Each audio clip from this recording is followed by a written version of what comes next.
A day in my life dito sa New Zealand for today's video mga guys. Ito pala yung aming trabaho sa horticulture dito sa New Zealand. So ayan nga guys, kami ng mga flowers guys. Tinatanggalan namin ng mga lupa.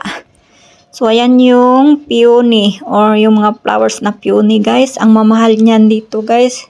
Nasa 3,000 pesos yung price. Tapos ngayon ay nag-ano naman kami ng sibuyas. At ngayon guys, nag-harvest na naman kami ng flowers. Nagpipiking flower kami dito sa mga daffodil flowers. So ito yung mga daffodil flowers na binibinta nila yung mga bulaklak sa supermarket guys. So ito yung mga mababango na bulaklak.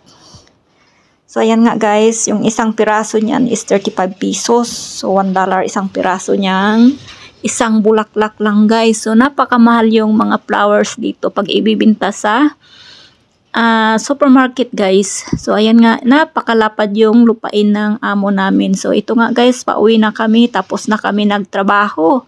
So ayan guys, napapagod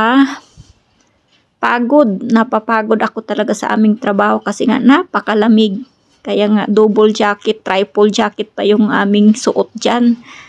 So ayan nga guys, pauwi na kami. So ito yung view namin sa farm.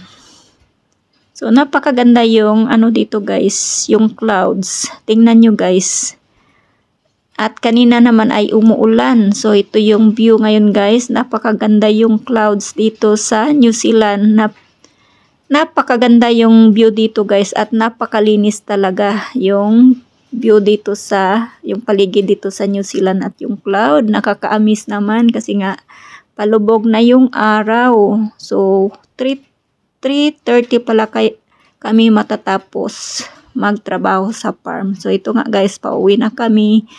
Thank you for watching. Hanggang sa susunod. And bye-bye. Paki-share na lang and like my video. And paki-comment na lang sa baba kung saan kayong bansa nanonood para alam ko kung saan naabot itong video ko. And thank you and bye-bye.